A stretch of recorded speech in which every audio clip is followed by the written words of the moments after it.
That is my favorite fruit. Oh, wow. Yes. And these are massive. Yes, I've there's some never bigger seen ones. pears grown in Florida. Olive is a really good wood to use for like spoons or things like that. So I have a bunch of branches that I've harvested that I'm going to make into spoons and cutlery. Pink dragon fruit, purple dragon fruit, whatever you want to call it. It's fun. Okay. Mmm. Wow. Is it actually sweet? Yeah. My main focus for a while has been collecting different varieties because I want to bring back in varieties to the local landscape because more resilient to diseases and stuff like that. More genetic diversity is better, in my opinion.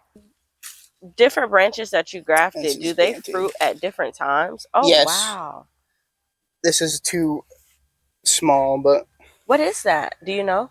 This is an Adamoy. Yes, this is a Brogdon avocado. Oh my gosh. Yeah. It's beautiful. Yeah, it is beautiful. The fruit is very good too. The skin is thin, so you can eat the skin. And then this is the creme de la creme. And it has fruit. Yes, so this is a tamarind tree, a sweet tamarind. Good morning. We are here in beautiful Central Florida for another gorgeous garden tour. And we have Bradley here. Nice to meet you. Can you give us your social media? My social media is Cultivated Oasis. That's on all platforms, YouTube, TikTok, Instagram. How much space are you gardening on? This is about 1/4 of an acre. The whole property is an acre. Maybe it's best to start with like some of the background of this place. My grandpa actually started this grove as an orange grove. Wow. So there's some trees that are still his. This tree behind us is a pear tree that he planted. This tall tree? Yes, the very tall tree. Oh, wow. So I keep it. I don't particularly enjoy pears, but it's pretty cool that I can keep something alive that he planted. It's like a generation thing. Yeah, I'd love to have some bonsais that I could pass down to my kids, or maybe even fruit trees. Yeah. So he started planting this as an orange grove. They bought it from the railroad company that used to be in here after my grandpa got out of the military. I have an acre, me and my dad. My grandma has an acre next door, and then my aunt and uncle have an acre behind us. Awesome. So we all live in a community together, family-wise, which is one of my core tenets of like community. Yeah. Like getting people. I'll leave it for later, but it's something that we lack in today's society, where it's like an epidemic of loneliness, and I think community could really help people come together. So absolutely. Yeah. Okay, cool. So yeah, let's get to seeing some of the things. Okay, that you're doing. Maybe we start up here and move backwards. Okay. Okay. All right, so a lot of stuff is not really kept up because it's just me out here. I'm the only one tending to this, so there's some stuff that needs to be done, but I have all sorts of fruit trees. Like we said before, this is my grandpa's pear.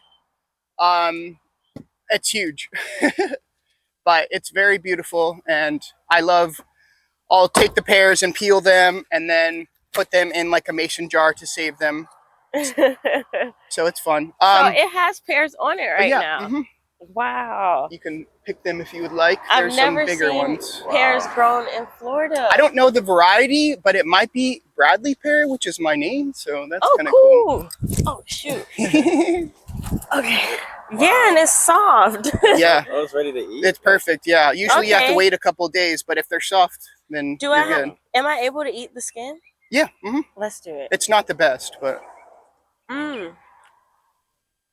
I never bite into fruit, but I bit this. What's up? Yeah, the skin is too thick for me, but the inside is like caramel. You want some? It is pretty so good. I want one even browner than that. Oh my God. Yeah. Yeah. Bro. It's like the best pear. Oh my God. Let's see if there's any more. Oh, this one's bigger. They're kind of high up there. This is a tough bark too. You'll have to wait a little bit, but this is a bigger one. Thank you. You're welcome. Yeah, this is huge. Yay! All right, so the other stuff I have, my main focus for a while has been collecting different varieties because I want to bring back in varieties to the local landscape because more resilient to diseases and stuff like that. More genetic diversity is better, in my opinion. For sure. Even though that I know that these trees aren't native to this area, but that's another thing I'm working on is planting natives. Okay. So this is a sweet tart tree. Ooh. This is an orange sherbet tree. Not variety. What type of fruit? Oh, mango. Sorry. Yeah. I'm like, everybody don't know. I'm sorry. I like. I'll probably do that a lot. I have so much knowledge in trees that I forget that people don't realize. So this is a mango tree that I've just recently trimmed because mango season just ended. Yeah. This tree was. Both of these trees were loaded with fruit. Wow. I had 300 to 500 fruit this year. How old are these? These are 5 to 6 years old. Okay. And they're both grafted trees. Yes, correct. Cool. So 6 years and you got 300 fruit. Yeah. Oh my god. But I also this one's not very trimmed right now, but I trim it to the point where I can reach the fruit with a ladder. Yes. Okay, that's what I was gonna mention too. Like these are the most dwarf mango trees that I've seen, and it's also providing you with a beautiful microclimate right here. Like you could grow all type of leafy greens, I'm sure. Exactly. All throughout the year. And that's what I'm trying to do. Is I'm trying to plant more stuff in a guild format or a nest format. I just recently went out to Ever Oak Farm and learned some stuff from him. So I was really excited about that. Yeah, he's a great guy. Yeah, super wise. Yeah, like he definitely knows what he's doing. For sure. So this is like lemongrass. There's Suriname cherry in there. There's some beans that I planted that are right here under the understory. The cowpeas. Yes. To the right over here is like Fakahatchee grass, which I self-harvested over in the woods. Cool. So I'm trying to like incorporate more local stuff into the ecosystem because all around me they're tearing down forests left and right, which I do not like. But it's such is life, you know. Man. So this is a longan tree that I planted from seed. Oh, beautiful. I have wishes to graft it at some point, but because longan doesn't really do well from seed, the fruit's not reliable. Got you. That's on my list of things to do. Is it like a polyculture? Yes. Okay. Similar to the mango? Yes. That's what I'm trying to do with all of these is you'll notice as we get later into the tour, a lot of my stuff has like weeds and stuff in it. And if I plant grasses, like this is Fakahatchee grass, Suriname cherry, cowpeas. If I plant more of that in there, then it'll suppress the grass. Yes. But like I said, I'm just one person. For sure. I'm over here loving this lemongrass. Yeah. Oh my god. It's so good. Yes. All right, so behind me, my dad planted these trees. These are olive trees. This is crazy. Which are probably some of the first trees planted here, maybe 8 years old, 9 years old. And they provide a good cover. Yeah, they're big. They're big. I've cut them back multiple times. Oh my goodness. One thing that I'm trying right now is, I don't know if you can see this branch, it's cut off, but I'm trying, olive is a really good wood to use for like spoons or things like that. So I have a bunch of branches that I've harvested that I'm going to make into spoons and cutlery and just things for use. It has these like little moth. What are these balls? Like algae type? Yeah, moss, algae. I don't know. Okay.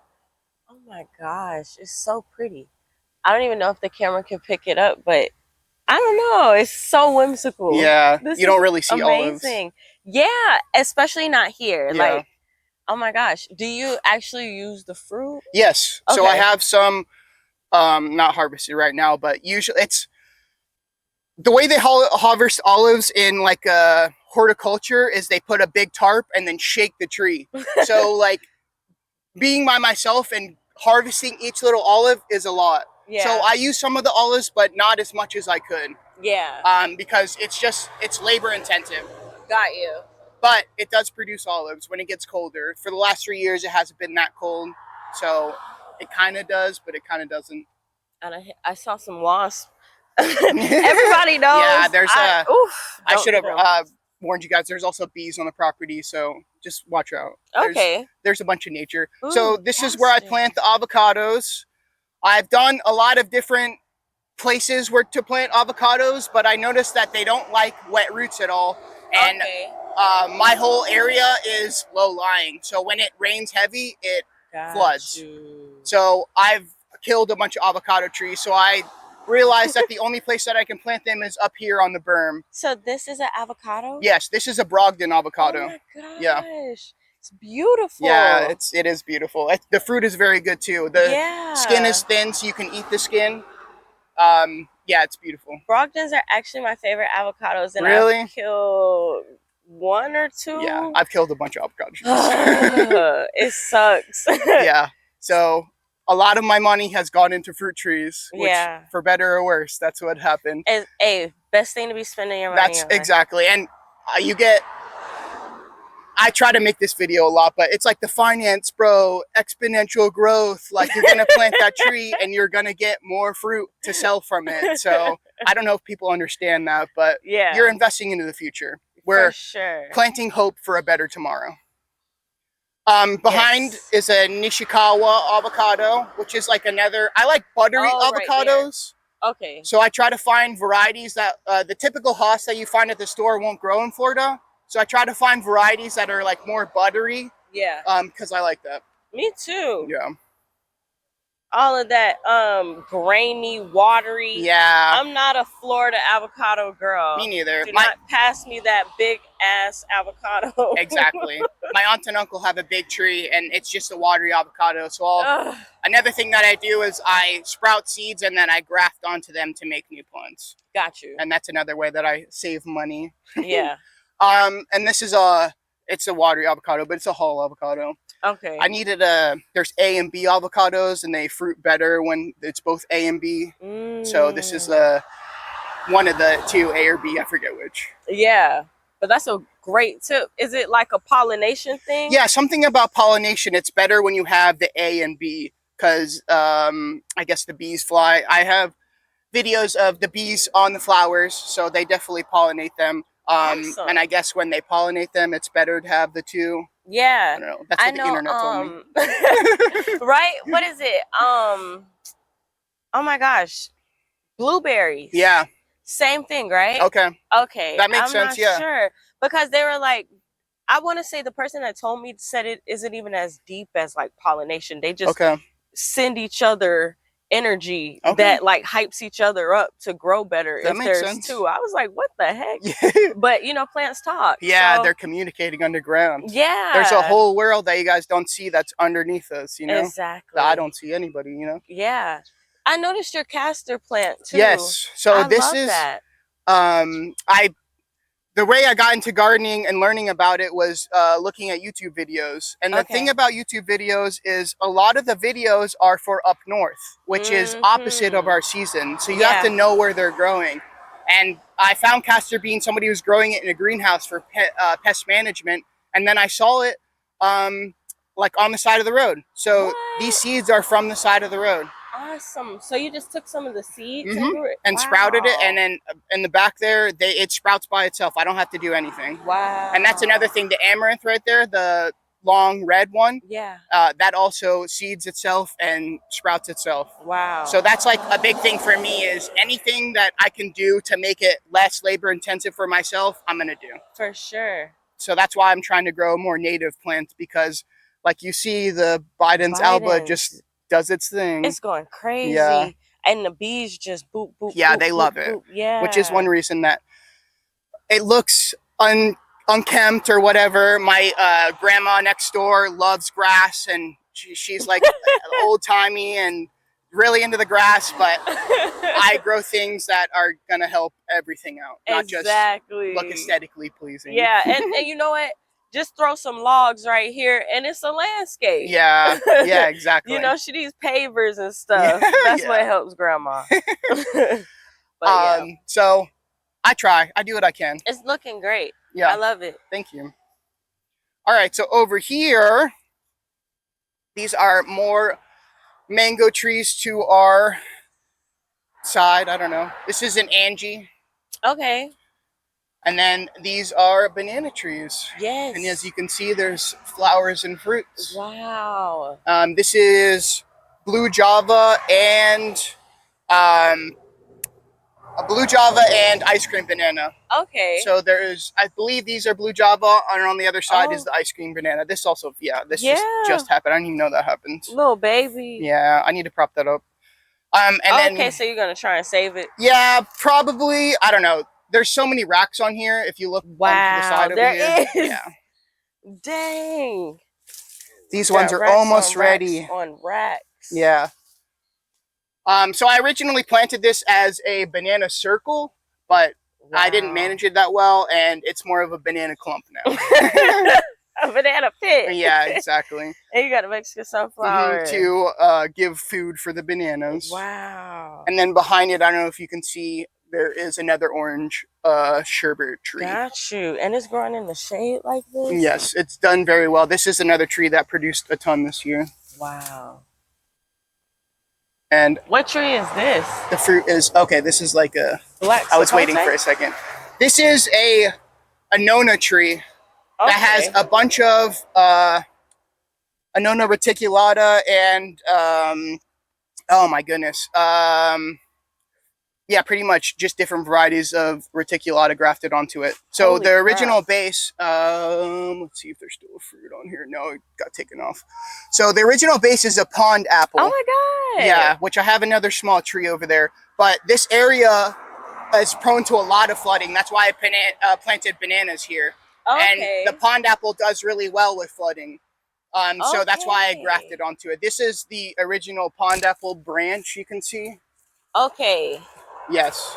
I thought that was the black sapote. Oh, there is a black sapote, but it's back there. So that's the pond apple, and then all these other branches are the other types of fruit. I believe there is Thompson Red. Oh my goodness, Dream, Adamoya, and a couple of different other Adamoyas too. So this is my, I don't know, I guess the tree that I've put the most work into, because there's a bunch of different grafts on it. This is beautiful, Bradley. Thank you. Like, you got some fruit coming. Yeah. There was, they granted over. There was small fruits on here. So the different branches that you grafted, do they fruit at different times? Oh, yes. Wow. This is too small, but... What is that? Do you know? This is an Adamoya. I don't know what variety. There's so many varieties that I have forgotten what's actually on here. So, and then if you want to see the seeds. Wow. I shouldn't have left it down so far, but there you go. That's the whole Adamoya plant.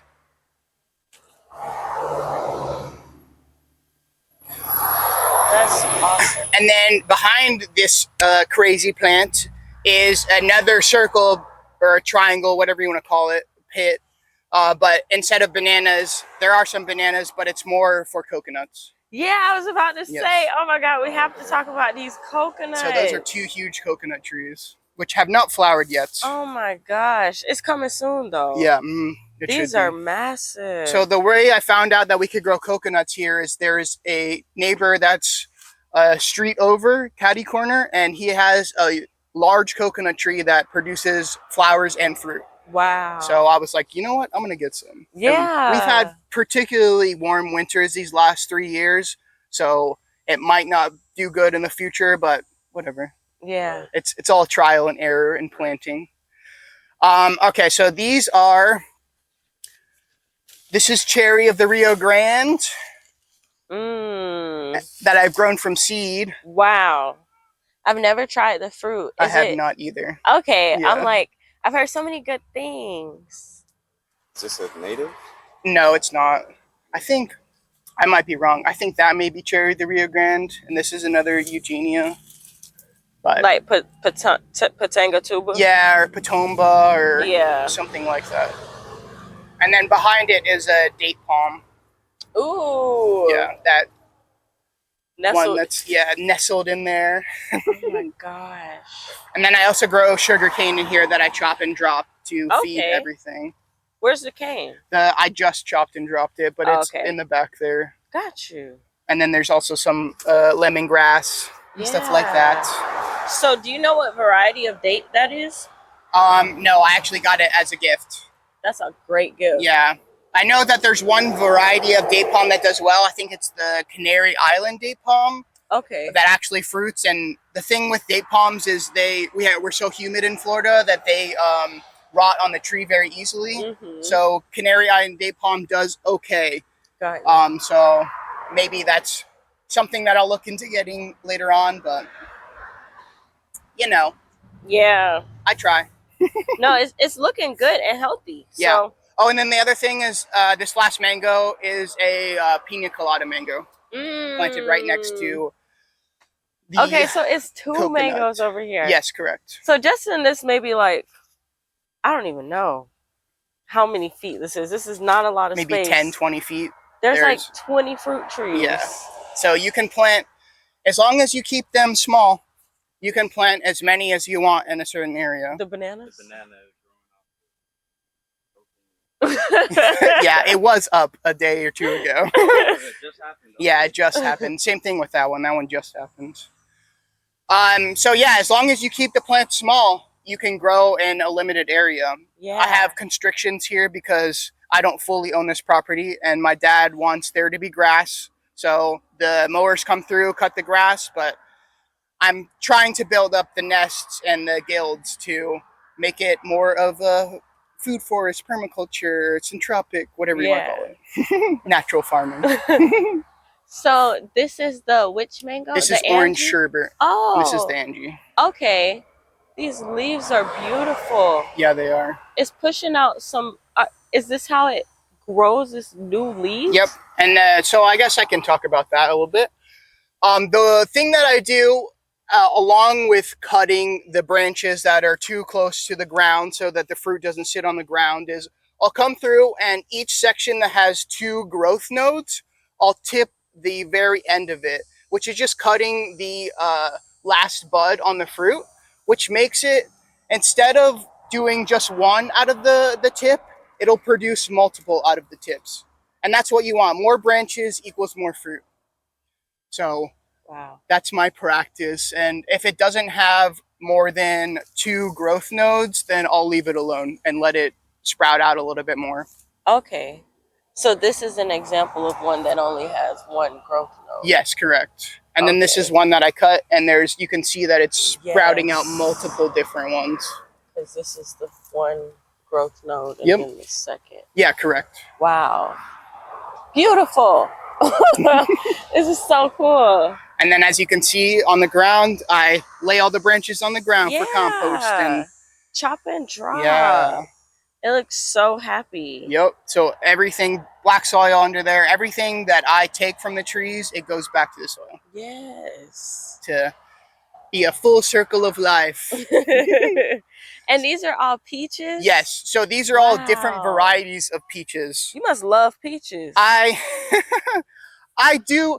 So having a fresh peach off the tree is having any fruit off the tree is an experience that's hard to describe to people, but having a fresh peach off the tree, they're so sweet and juicy, and it's amazing to me. It is. So Prince, oh my goodness, all UF Sun, Tropical, there's a bunch of different ones. I don't have my list right now, and I don't want to really pull it up, but these are all different varieties of peaches. So do you know the list in your head of all the peaches that you have, just not which one is which? I know. I have it written down. I can pull it up if you want me. No, it's okay. I have a Tropic Beauty. That's what, yeah. Okay, is that this one? Tropic Beauty is this one. Okay. And mine looks kind of the same. Yeah. So is this Florida Crest. This the season of them dropping their leaves? Yes. Okay. So what'll happen is, this is not ideal, but I'm at a very big wind corridor. So what happens during winter is these drop their leaves, and then this area becomes like a wind corridor that's not really protected. Gotcha.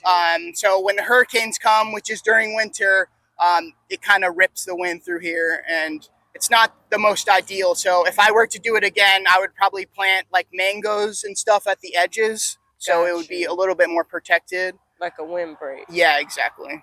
Got you. But I don't know why, but this one is flowering. Oh, wow. Yeah. It's kind of an odd season for it to happen, but yeah, that is a peach flower, not really open. That's another thing, is the flowers are very beautiful. Oh my goodness. Gorgeous. Yeah. Gorgeous. I know, like, when this is in prime flowering season, it's like Japanese cherry blossom season. Yeah. Just like and that's the thing. I love beautiful things and things that are colorful, so I love flowers. Yeah. Yeah, if anyone doesn't know, they're pink flowers and they're like puffy. Yeah. Kind of whimsical. Yes. I don't know, I like them a lot. Very. And there's hundreds, like the whole tree will just be flowers. This whole branch will be filled with flowers. So pretty. Yeah. Oh, here's one that's open. Ooh. It kind of looks like at this stage like a blackberry flower. Yeah, it does. It does. And yours are white now. So is this peach tree makes white flowers? Yeah, correct. Okay. And then the other ones will have pink, purple flowers. There's peaches that make purple. A little bit purple. It's not like super purple. But like a lilac? Yeah. That's gorgeous. Yeah, it is gorgeous. Oh my gosh. And the peaches that you get off them are amazing. So what more could you want? I agree with you on that fresh peach off the tree. Yeah. Like if you don't pick it right, it's not gonna be the same. Yeah. And it's like the same with the mango. Like the flavor profile just changes so much in that span of time that it gets soft. So, and that's like, I try to convey that message all the time to people, but it's hard to describe that fresh fruit is so much better. Like even I grow a lot of pineapples too. And even the pineapples, they're less acidic, and it's so enjoyable. Yes, they're sweet and they don't have that like weird tongue thing. And I don't know, you kind of me personally, I've kind of become spoiled with fresh fruit because I know that the things at the store or the Georgia peach truck will come, and I bought peaches from them, and they're good and everything, but they're not fresh peaches off the tree. So yeah, and that's what I was thinking too. Like you could go to the farmer's market and you can do all those things, but it's still not the same. And it's like, there's no way around it. Grow it. Just grow it. And then when you can see a fresh fruit off the tree and it's ripe and soft, and then you could eat it literally on the tree or pick it and eat it. So exactly. It's fun. That little surprise when you wake up.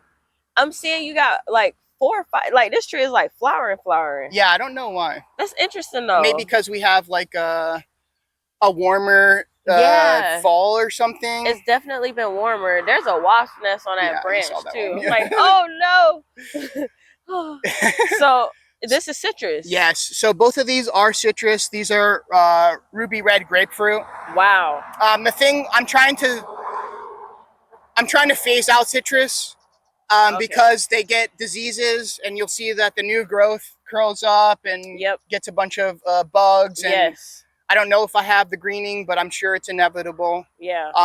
So I have one planted under an oak tree, which they say that planting citrus under oak trees, maybe they have like a symbiotic relationship, that they are more healthy. If you go out in the woods, you'll see a bunch of oranges that look really good that are in the lower story of the forest floor that grow maybe 10, 15 feet, and they look immaculate. They don't have any disease or anything. So this is something I've read and I've seen with my own eyes. So underneath my oak trees, I'm trying to plant a variety called Wakaiwa, which is locally bred here actually.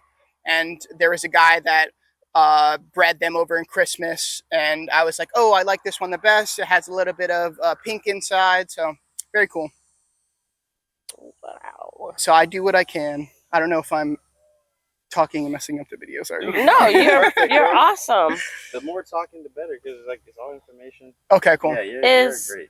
The Wakaiwa like a hybridized variety? Yes, it is a hybridized, and it's a smaller fruit, but the fruit is very sweet, and then it has that little bit. The thing with blood oranges, we used to have a blood orange tree, but if it doesn't get cold enough in Florida, then the blood orange doesn't display its like natural colors. So that nice red color you don't really get, because we don't get that cold here, which is what makes that fruit cold look like that. So the Wakaiwa was bred here, and then also it has that little bit of tinge of color, which I like. I like things that are colorful. Yeah. So I try. For sure. Okay, so behind us is a white sapote plant. Oh my gosh. Yes. I've never tried white sapote. So there is, oh my goodness, what is it called? Mead Gardens? Yes. Yes, there is a big white sapote plant that if you go during the season that it's fruiting, there's tons of fruit and you can try it there. Shut up. Yeah, it's in the front.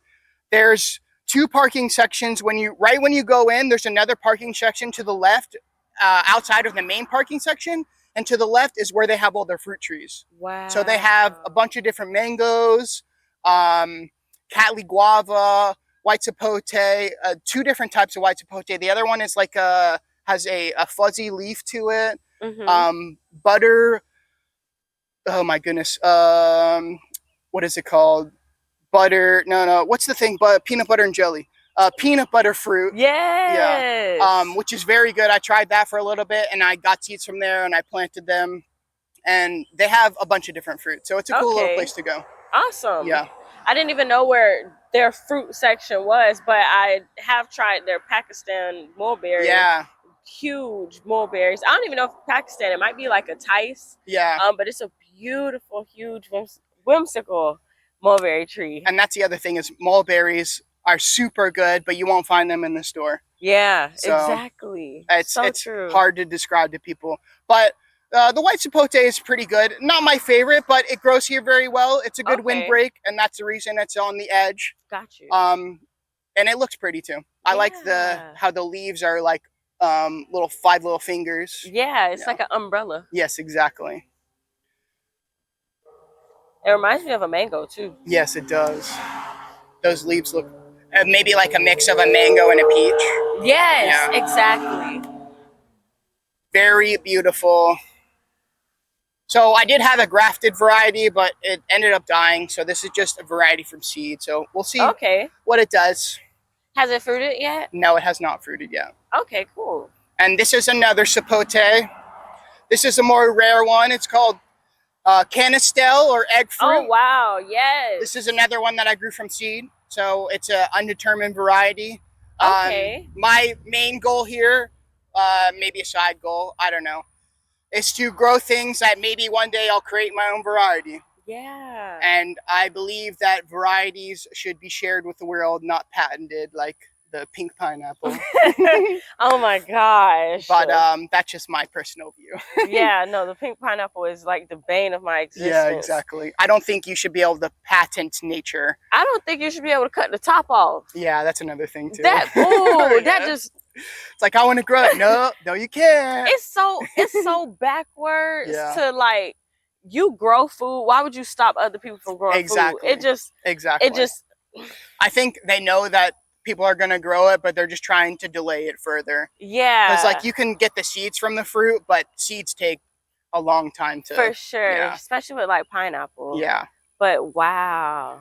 So if you've ever had canistel or egg fruit, I think they're very good. They're very good in smoothies. Okay. And it's another thing, or it's another type of tree that does better here in Central Florida. Yeah. Because they're more, when they get a little bit older, they're more resistant to the cold, which we do get cold here. So can you describe the flavor? The flavor is, it's custardy, but it has a little bit more of a bite to it. So it's not as custardy as like a pudding or something like that. It actually has like some texture to it. Okay. The flavor is sweet, but it's like a mild sweetness. And it kind of has like the mamey sapote, but it's a little bit different. I know it's like hard to describe fruits using other fruits that people haven't tried. Right. Because I have had a mamey sapote. So I would say mamey sapote is like a sweet potato. Yes, exactly. And that's the texture of the egg fruit is sweet potato-y. Okay. Yeah. Sweet potato. Boiled sweet potato. Okay. So still creamy because I've heard it tastes dry. It is. There is some varieties that are drier. That's why I said milkshake or something in a smoothie because it's better with other things. Okay. It's more like a thickening. A banana. Yeah, exactly. Okay. A lot of people use frozen banana as the base in smoothies because it'll give it some more texture to it. Yeah. And I would say that's probably the similar thing. Okay. I'm always here for experimenting with fruit, even if it's not like my favorite, because of the nutrients. Yeah, each plant has its own medicine. Exactly. So it's like you need that well-rounded approach. Exactly. So. And then there's a little bit of a woo-woo thing that I've read on the internet, but supposedly if you take the seeds and you're the one that ate it and has your saliva on it and you planted it, it'll grow into the DNA or the micronutrients that you need for your body. Wow. So maybe that's we'll see what happens, but no, seriously, that's amazing. That's cool. Yeah, as heck. Yeah. As heck. And I fully believe that. Yeah, huge if true. Yeah. So I'm proud of this, especially from seed, you know. Yeah. It's that's another thing is you're talking about not trying fruits or planting fruit trees and experimenting. A lot of these fruits that I've planted, I've never tried. Yeah. So sometimes I'll spend 5 or 10 years fruiting a tree and then try it for the first time and I don't enjoy it. It's all about the struggle and the process that you go through to try the fruit, because a lot of these fruits grow and not here. Yeah. So I'm going to out of my way to grow this fruit that maybe it won't be the best. Yeah. But I think it's rewarding and enjoyable, and maybe it'll be the best fruit I've ever tried. Right. So we'll see. Yeah. We'll see. All right. So behind us, these are 2 key limes. Okay. This one and this one. These look pretty good. Yes, I do need to manage them because there is a bunch of plants growing up in them, but I usually leave the plants in the understory through the summer to give it a little bit of reprieve. Yeah, from all that. Yeah, because I don't have any upper story. It's all sun all the time, baby. Wow. And everything still looks really good. Yeah. I also love, again, how compact you prune your trees. Yep. So easily to access the fruit. Yep. And I feel like a lot of people worry about growing fruit trees for that exact reason. They're like, I don't have all that space. I don't want it taking up my sunlight. I want my kids to be able to play or whatever it is. And this, I'm sure, gets loaded with fruit. This looks like a really stable trunk and structure to hold fruit. So I know you're not lacking in that department either. And people don't even realize how much fruit that you get from fruit trees. Like it's overwhelming when they get to the fruiting stage and you let them get 12 feet. It's like, who's about to pick all that? The birds and the squirrels are going to be the ones eating your fruit. So you can actually access your fruit, see it, know when to pick it, and it's compact. So do you do all of the work here yourself? Yeah, it's just me. That's crazy. So another thing is I'm encouraging the animals to come because I don't want them to eat all the fruit, but at the same time, they're a part of the ecosystem as well. So the more animals that I can get here, the better. And you're talking about kids. This is also a variety of key lime that does not have the thorns on it. Oh, good. Like typical ones. I walk around barefoot all the time, so I do not like things that have thorns. So I have some cactuses, but not a lot. I pruned one of these and used it as a chopping drop. Yeah. I was weeding like 2 years later and was just going in. That thing stabbed me so bad. I was like, oh my God, why did I do that? Yeah, it's like, not fun. No, and it's real. Like those thorns sometimes can get they're serious. 2-3 inches. And you step on them and they go in your foot. Not fun. I'm like, let's not even think about the food. Yeah. There's a little flower on here if you want to look at that. The other thing about orange trees, which I'm kind of sad about, there's also small fruit on there. Taking them out is the flowers smell amazing. Yeah, I was hoping that you were going to mention that. Because you can smell them at the house. Yeah. Like when they're in full bloom. Because it's not just like a couple flowers. This whole tree, not the whole tree, but there's white. You can see all over the tree. Yeah. And the scent from the flowers everywhere. Yeah, and it smells like a lemon zest, but with vanilla. Yeah. It's like, oh my goodness, the orange blossom smell is, it's hard to describe smells too, because I really enjoy smells. We have gardenias, and when the gardenias flower, the smell of gardenias is amazing, and that also wafts throughout the air, so I'll come out and smell them, and oh my goodness, it's beautiful. Yeah, great time to be alive. Yeah. Do you have the gardenia by the house? Yeah, so all these bushes over here are gardenias. Oh, wow. That's my dad planted those, but I'm grateful that he planted them because they smell super good. That's awesome. So right here, this little mess of an area. This is where I grow blueberries, blackberries, pomegranate, fig, and there is a papaya. All I see is this cherry. Is this a cherry? This is a pomegranate. Oh, this is a pomegranate. And it was just loaded with fruit, but the season just passed. I see a little flower. You got one maybe coming in. Mm-hmm. Yes. And then this is there's a bunch of weeds, but this is a little tiny pomegranate that I actually found on the property. I think my grandpa planted it and I transplanted it over here. It has another there's fruit. A bunch of tiny, there's the flowers are here too. Wow. Take like a I'm being easily distracted. Yeah. Sorry if I'm all over the place. No, my brain is all over the place because I just seen these pretty pink flowers. What are those? Which ones? These ones? Is that an aster? Is that what that's called? I think so.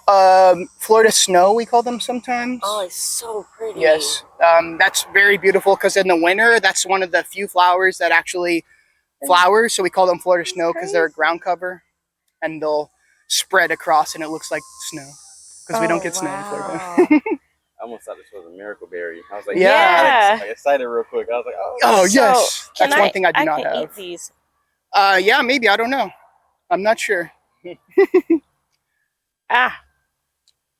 Nasty. Okay, all right. So hidden in here, there are a couple varieties of blackberry. Here's one right here. It's not the worst, but it tastes like coffee. Oh, really? Mm-hmm. That's cool. Maybe I should. Yeah. That's another thing is I have all these plants, but I need to research more in what's edible, what's medicinal.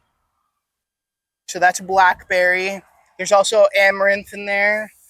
Oh, yes. That'll seed and plant itself. Beautiful red amaranth. Do you ever eat the leaves? Yes. Mm-hmm. Awesome. The big in Jamaican culture, they call it callaloo. Yes. Which I'm sure you know. This is another fig, or this is a fig, not another one. I am not sure the variety because I grew it from cutting. Okay. And I have so many different, it could be Bear's Black, but it could also be like an Italian variety or things like that. Have you grafted any of your fig trees? Yeah, I've grafted a lot of them. I have, if we want to talk about that real quick. Sure.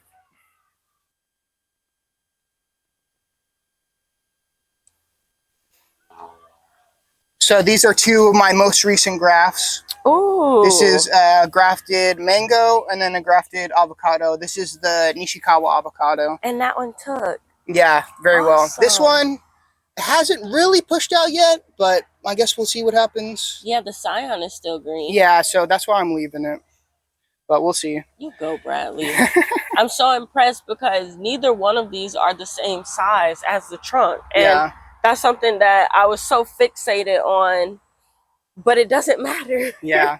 When nature wants to grow, it's going to grow. So, and that's my my philosophy is trial and error. The reason I called it Cultivated Oasis is because it's not, the grass isn't greener on the other side. It's green where you water at. So you can make your own oasis, but you have to cultivate it. For sure. Yeah. So these are like where I keep my little plants at. This is some annuals. This is spinach called Egyptian spinach. There's some walking onions in there. Okay. Some peas. Some varieties of pineapple. One of my other projects right now is I'm trying to breed pineapple to maybe make my own pineapple. Okay. What? Yeah. This is another cool thing. Pineapples can actually grow from the root. Wow. So the very base of the pineapple, you can take off everything else and it will grow from the roots. Here's another example of a smaller one. So this is the roots of the pineapple? Mm-hmm. And I just kept it moist in soil and it sprouted out another pineapple. Wow. That's something that people don't really talk about, and it's another way to grow pineapples. So. What is this?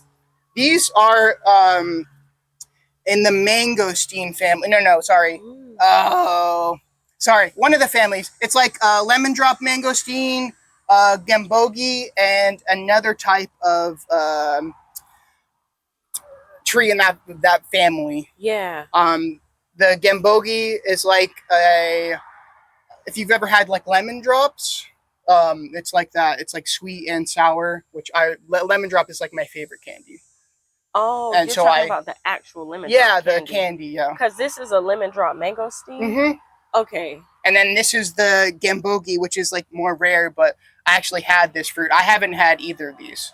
Okay. But I actually had this fruit, and it was very good, and I planted the seed from Miami Fruit. Shout out to them. They're a little bit expensive, but yeah, you can get rare fruit. So. And the seeds. Yeah, I didn't consider that's another that. thing. Is like, I love fruit, but at the same time, I'll get the fruit and pay for it just to plant the seeds. Yeah, and So, that you get to try it. Exactly. Even if it's not the same, essentially. I didn't even think about that. Yeah. I just got a abu. Oh, abu or something like that. I don't know. Yeah, I've only read it. I got it from Treehouse Chick. Shout out to Kelly. Hey. But I never tried the fruit before. Yeah. So it's like Miami Fruit probably be having that in their box, and now I'm like rationalizing this $120. Yeah, exactly. So it is a little expensive, but at the same time, you can get varieties that you wouldn't find other places. For sure. And another thing, it kind of solves the problem of me not being able to try fruit before I plant it. Mm-hmm. So it's if you want to wait a little bit to plant the seeds, you know. And this is a beautiful tree. Like, as soon as we walked over here, I immediately noticed, because look at how it's beautiful. It's like a mouth. That new leaves pushing. Beautiful. So pretty. So I'm also taken aback by, you got some mulberries. Yes, this is the Tahama variety, which is actually a white variety. It didn't even put out flowers, but it has fruit. Yeah. This is crazy. Yeah. So instead of just chopping and dropping, I'll take some of those chop and drops, cut it at certain lengths, and then just stick it in a pot with some soil and see if they grow or not. If they grow, cool. If they don't grow, whatever. And I love that you've done it, like, I guess, cheap.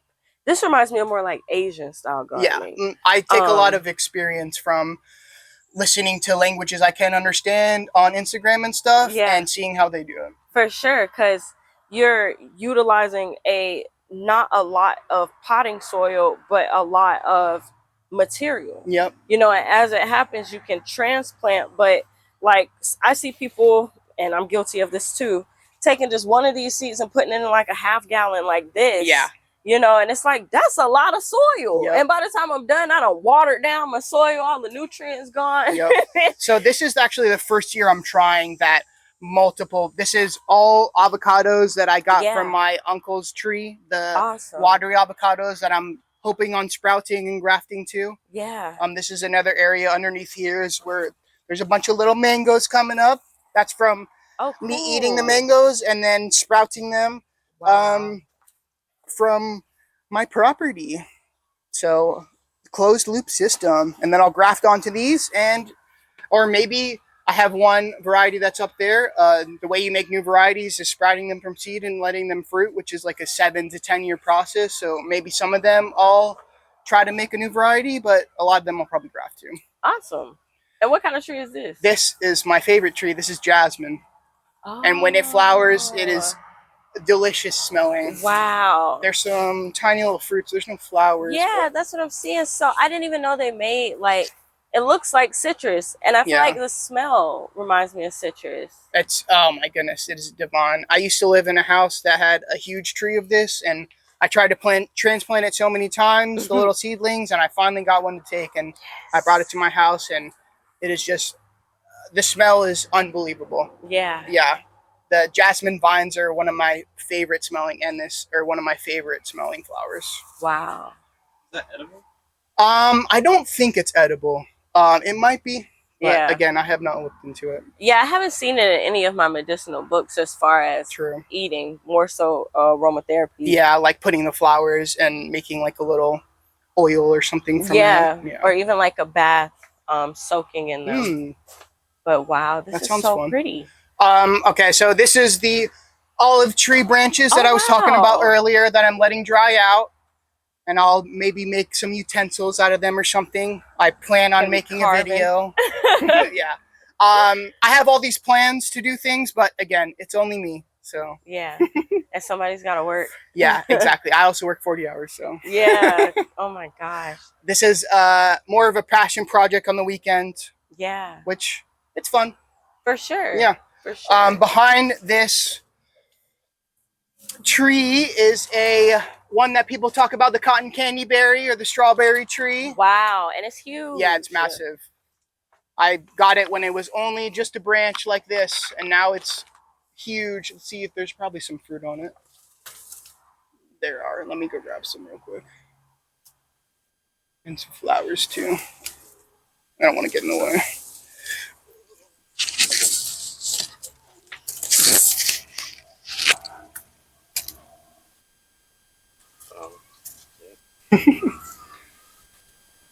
Oh, yay! Would you guys like some fruit? For sure. Thank you. You're welcome. No. Oh, thank you. You're welcome. Those are a very good one to try and let people try. Yeah, this one's sticky. Yeah. One of my many joys in life is to get people to try fruit. Yeah. Yeah. Especially when it's that good. Exactly. And it's freshly picked. Mm-hmm.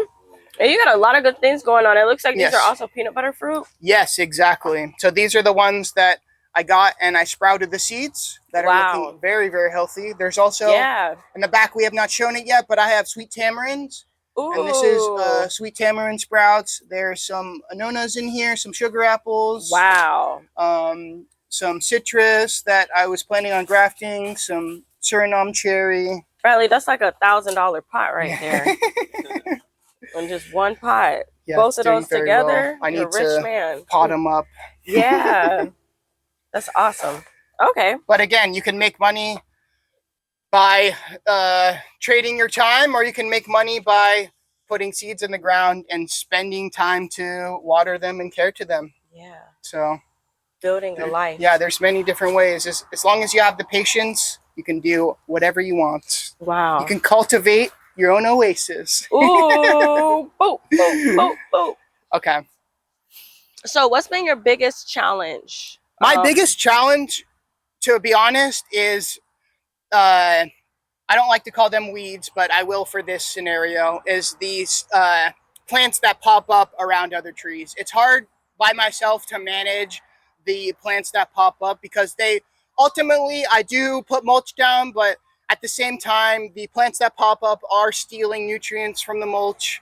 And maybe it's better that they do take the nutrients and then I chop and drop them and they feed the soil. But at the same time, I'd rather put in beneficial plants to feed the soil than the plants I have now. So that's the biggest thing for me. Ice cream bean, nitrogen fixes, pigeon peas. That's another thing is I do have ice cream bean and I have sprouts right here too. Yay! Yes, if you wanna. Oh, let's see right here. Little tiny sprouts. Bean? Yeah, I'm sorry. I didn't think about it earlier. So that is a tiny ice cream bean. There's also smaller ones right here. One right there. So are those from fruit that you ate? Yes, correct. Wow, awesome. From my ice cream bean tree. Yeah, so eventually you'll transplant those out and yes, correct. And maybe the process. Yes, and I'm thinking of maybe making ice cream being like a taller story tree. Yeah. To plant with other plants. So we'll see what happens. That'll expand the food for it. Yeah, exactly. And I only have a limited amount of space, but as we said earlier, you can plant on a limited amount of space, and as long as you tend to the trees, you can have as much as you want. Right. So this is the strawberry fruit tree from the other side. You can see the flowers. Yeah, it's very beautiful. Tons of fruit. Yeah. And then the other thing, which is cool, is this is dragon fruit. Woo! I see it's growing up this like mailbox. Yes. So is that like a wasp or? It was a bat house. Okay. That's one thing that I've tried to get out here, bats. Because I have so many mosquitoes out here that it'd be nice to get bats, but those have been up for, I don't know, 8 years, and I kind of just let them go. They're more of a trellis now than anything. Got you.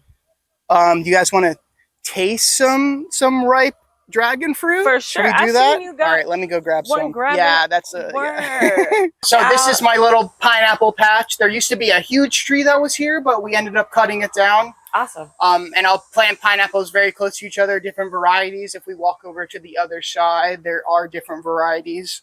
So hopefully maybe the flowers will cross-pollinate and I'll get some other varieties of pineapple.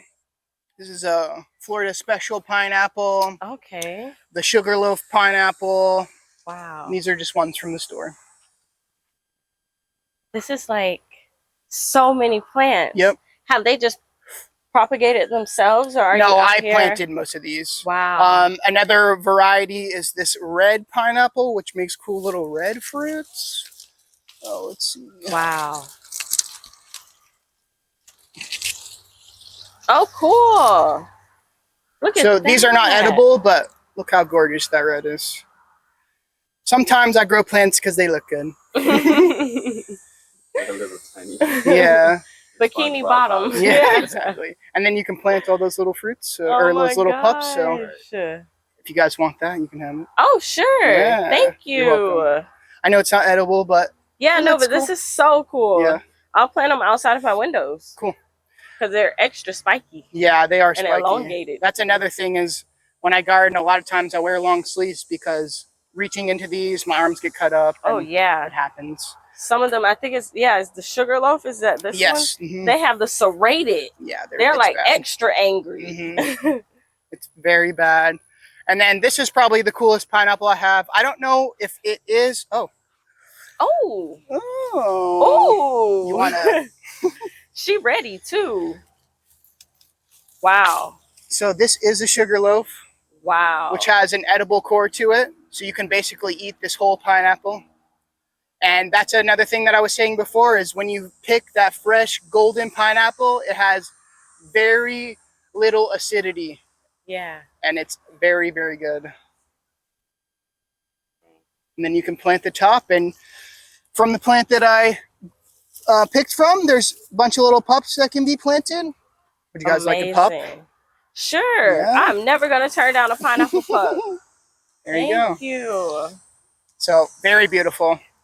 And then the last little pineapple variety that I have, I'll put this to the side, is this one right here.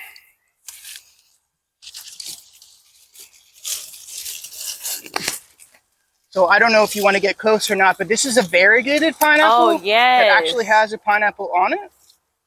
Is that the one that makes the pink pineapples? Yes. I don't know if you can see that well. I don't know if those are edible or not. I've heard that they have to turn completely white before they're edible. That's why I've left it on for so long. But yeah, again, it's a pretty looking pineapple plant that's unique. And that is the red one behind it? Yes, this one? Correct. Mm-hmm. Oh my gosh, that has like crimson hues. Yeah, that's another thing is sometimes plants that are planted in different areas, even though they are the same variety, have a completely different expression. Wow. And it's fun. I like plants. I like turtles. Yes. I guess we'll walk around this way and then do the front later on. Maybe do we want to dragon fruit first, or do we want to look around at the food forest? I'm not the biggest dragon fruit fan. Okay. Does that one actually taste like something? It looks like it. Yeah, it does. The fresh dragon fruit is a lot better than... Let's try it then. Okay. All right, cool. All right, so pink dragon fruit, purple dragon fruit, whatever you want to call it. I have a bunch of different varieties. Dragon fruit is the fruit that I have not kept up with most, so maybe I should grab a knife, or if you want to just bite into it or just rip it. That sounds good to me. Yeah, fuck. It's fine. Okay. Mmm. Wow. Is that actually sweet? Yeah. It's not just sweet. It's it has like I expect it to break more. It's also a different texture. Yeah. Like floral notes. Mm-hmm. And a lot of times you'll get them in the store and they're grainy. When you grow them, they're very sweet. Not like the ones you get in the store, not bland at all. Very good. So I've read online that... Yeah. Wow. Yeah? Really good. Cool. Awesome. I've keep that, Bradley. I've read online that it's good for recovery from workout. Cacti fruits are. So that's usually what if I have like a strong workout. It's the best dragon fruit I've had. Yeah. That's another thing is dragon fruit in the store, besides the yellow one, it's never sweet. It's always bland. Yeah. So if you actually grow the dragon fruit, they are sweet. And the smaller varieties, which don't have a lot of flesh to them, are even sweeter. They're so good. Yeah. That's delicious. Immaculate. So hydrating. Yes. That's another reason is they're so good for after workout because they are hydrating. Right. Wait, can I get a couple bites of that? Oh, yeah. Oh, yeah, sorry about that. No, you're good. We're just going to crush.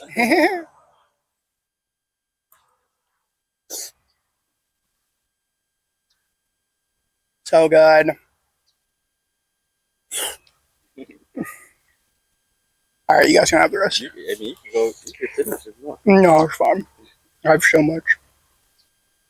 I just wanted to get a couple bites. I love filming people eat fruits because I feel like if you're not enticed to grow food for any other reason, watching somebody look at you, I mean, you're just having an amazing time with it, bro. So good. So, what is your favorite food to grow? My favorite fruit to grow is probably mangoes. Okay. It's the one that I have the most of. There's a ton of different varieties. Yeah. And trying the different varieties, especially the new ones, I think it's top tier having a fresh mango. Yeah, out of this world. Yes. And what's been the biggest lesson that you've learned through gardening? The biggest lesson that I've learned is patience. Yeah. So, like I said, 12 years I've been planting trees. If you can plant something from seed and wait the longest that possible to actually get fruit from it, you're having that patience of not just a couple months, not just a little bit of patience, but 10, 12 years of patience. Yeah. So if I could give one lesson to people is if you could have a little bit more patience and see things on a wider scale, then maybe you could benefit from it like I did. For sure. Yeah. Cool. So behind us, there's also, let's walk around this way. Cranberry hibiscus. Yes. Going crazy. And these are all the mulch. If you guys didn't know, there's a company called Chip Drop, or you can call local tree trimming places that will drop free mulch in your yard. You just have to get in touch with them. Chip Drop is free. You can pay sometimes to get drops faster. If you're in Orlando, the drops come way faster than out here. Yeah. Yeah. Okay. So free nutrients dropped off to your garden is the best. I'm like, what are these pod looking flowers? So that's another cool thing. If you've heard of sun hemp, which is a very good ground cover, these are actually sun hemp trees. Wow. So I planted them maybe 5 or 6 years ago. Wow. And there are little tiny seeds in this pod.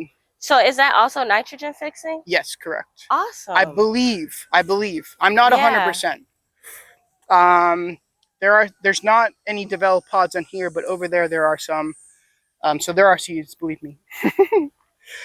Like all over my shirt, there's seeds. Yeah. Like, hey, Biden. Yeah, exactly.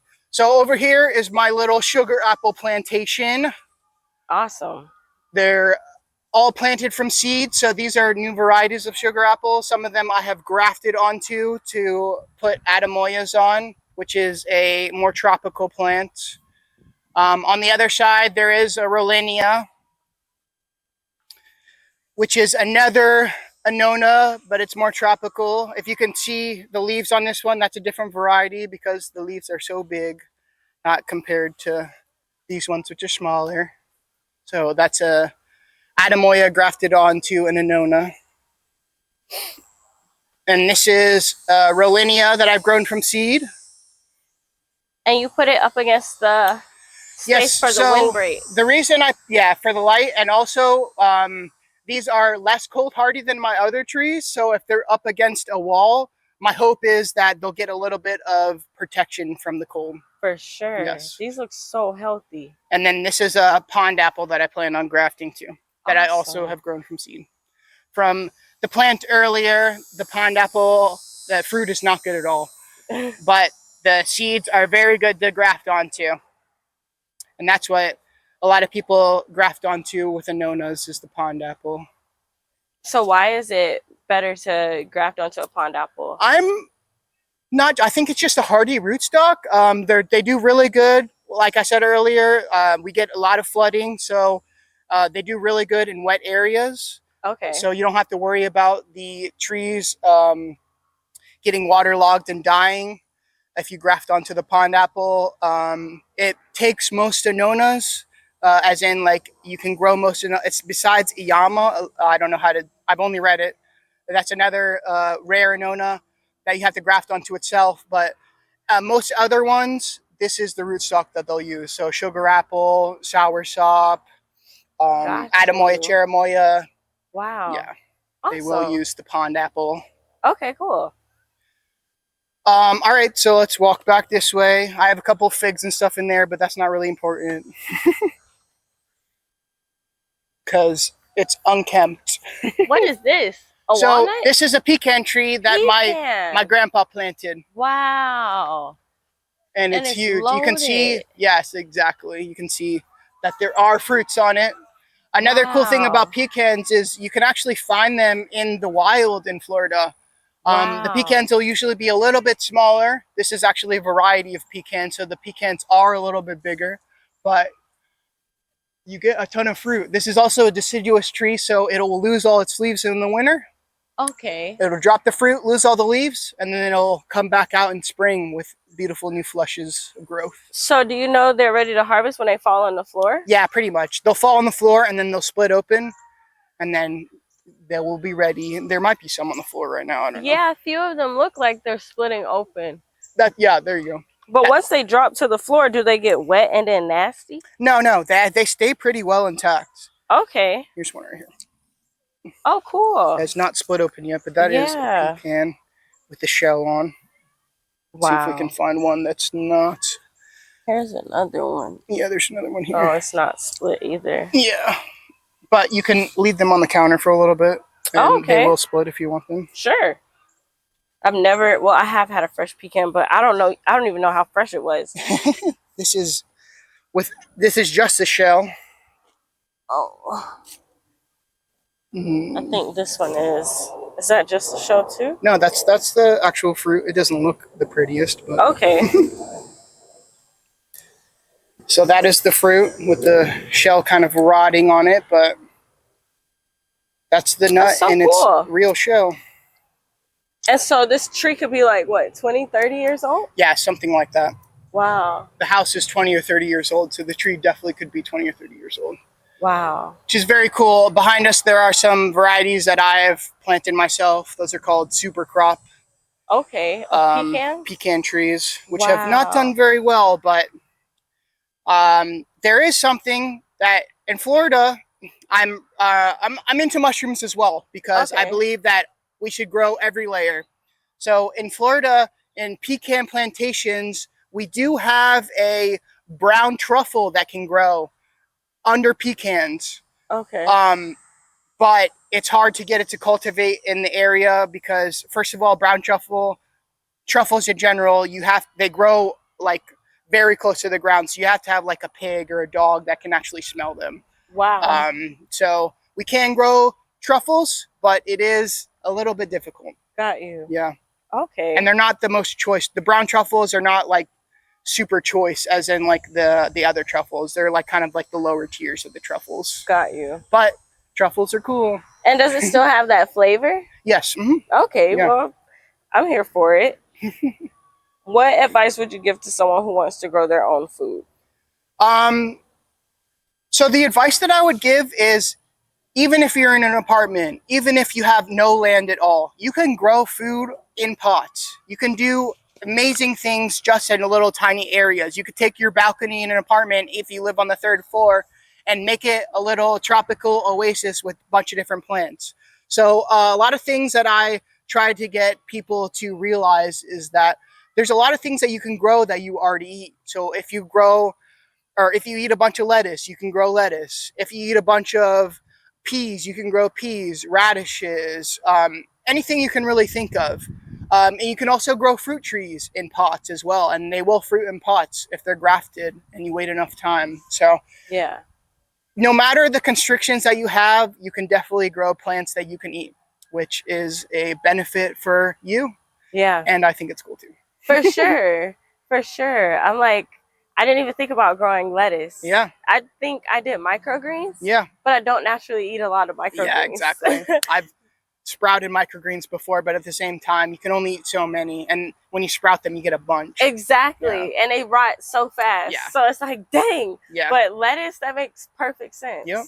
Wow. And lettuce is probably one of the easiest crops to grow. Exactly. So even if you get like a Arrow garden or like the little cheap bubblers, that you can grow lettuce in there. Yeah. It's super easy, and having fresh lettuce is fun.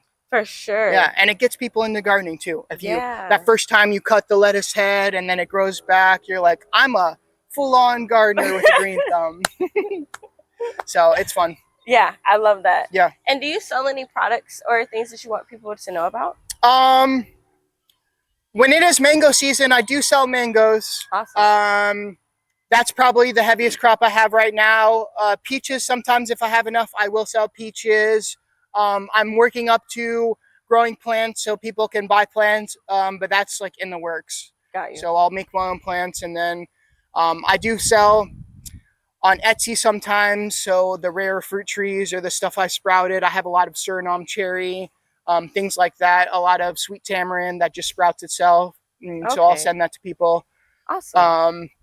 But yeah, if you want to learn about plants, or maybe come take a tour, or just experience what it's like to be in a garden full of fruit, you can message me on any platform at Cultivated Oasis, and we can set up something, and you can definitely come out and enjoy. Yeah, that's beautiful. That is the real thing that gets people into growing. It is the forest bathing and the earthing, releasing anxiety. And yeah, I love that.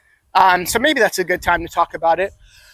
The reason I grow, well, right now, I guess I'm working on the community aspect, because right now we have an epidemic of loneliness, and I think the best way to fix that is to build community. And the best way to build community in my head that I've thought about is sharing fruit with people, because local food grown locally, shared by a local community, having native plants that are local is the exact way that a community should be built. And in order to fix this separation of people, we need to come together and build in a local platform.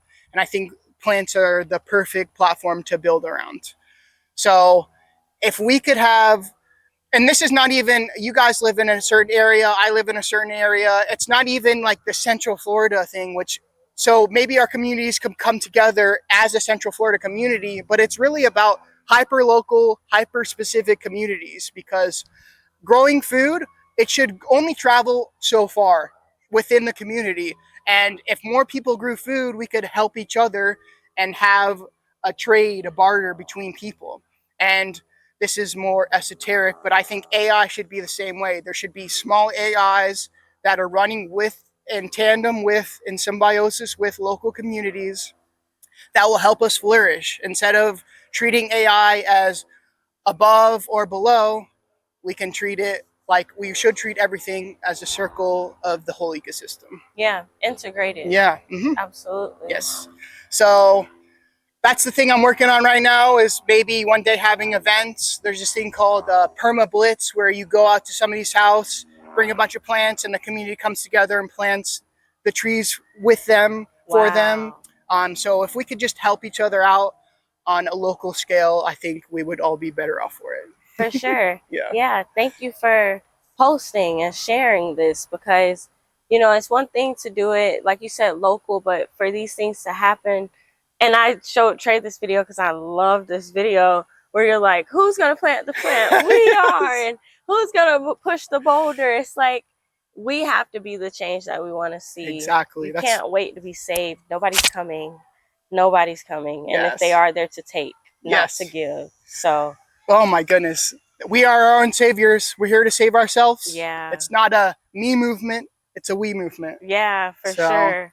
Anything that we can do to come together, I'm all for it. Yeah, I love it. And that's why I was so excited to get out here and meet you, because, I feel like we're all sharing the same message, essentially, like at the basis.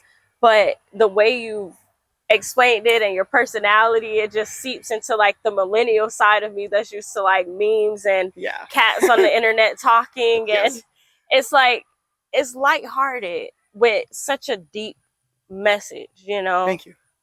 It's needed, you know, in the way that you're sharing it. So I wish you posted more, but I understand because it's the opposite frequency of what we're doing. Yeah, it's a hard balance, because I want to get off the internet, but I also want to share with people that there's another way to do things and look at things. One of my big philosophies is abundance should be given away for free. So this year I gave a lot of mangoes away because I believe to live in a different paradigm that we can create, we need to first exemplify that paradigm within ourselves. Yes. So if we can teach people how to live in a win-win system, how to play an infinite game, which is a game of constant improvement, not just a game of winners and losers, that if we can live in this system where we constantly improve, we're growing, we have knowledge, we can create a better society, a better paradigm to build around. And it's not a top-down movement. It's a bottom-up movement. It's a grassroots movement.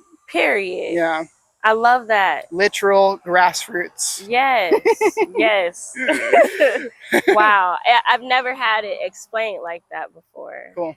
Yeah. So I try to convey that message, but I think I need to get better at communicating or editing or something, because I've made a lot of videos, but they don't do super well. But I'm still out there trying. For a long time, I was posting consistently, and then I kind of pulled away from social media, pulled away from the Cultivate Oasis, and really started going on more of my personal platform to think these ideas out more. Because I believe that when you post videos, you're giving yourself accountability. So you're growing from having these, a lot of people are talking heads on the internet right now. So they're thought leaders, thought influencers, if you want to say that. And we're coming into, we already are in a time where attention is top tier, maybe even more valuable than data, which is the most pricey commodity that's out there is data. That's what trains everything.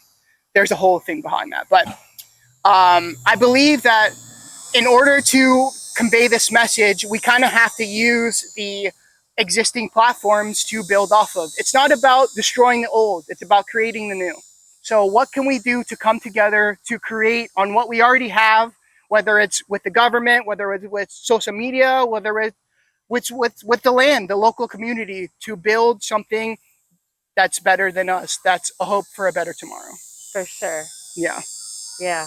So that's my crazy philosophy. That's what I think about. We're all nuts. Yeah. And if you, another thing, last thing, One Piece, great show. You should watch it because it's a great example. I know it's a bunch of different episodes, 1,000. It takes years to watch, but at the same time, it's a great example of how community can be built because it's a positive influence. This crew, we are overrun in the media by dystopian narratives. Yes. So if we can have more utopian narratives about the future, then maybe we can build leaning towards a utopian society. I believe that utopia is a farce.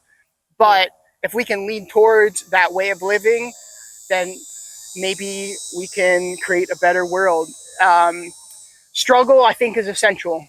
But the right kind of struggle could be even more essential. For sure. Yeah. The dopamine inducing. Exactly. Cortisol releasing. Yeah. Instead of stress. Exactly. Instead of just scrolling on your phone and getting instant dopamine, which people are instant gratification nowadays, which I totally understand. I do it too. You can look at some of my videos. They do have brain rot influences. But at the same time, if we can take time, like 6 to 10 years, to grow a seed and have it fruit and get dopamine like that, or working out or doing something that's struggle, the victory is always sweeter after struggle.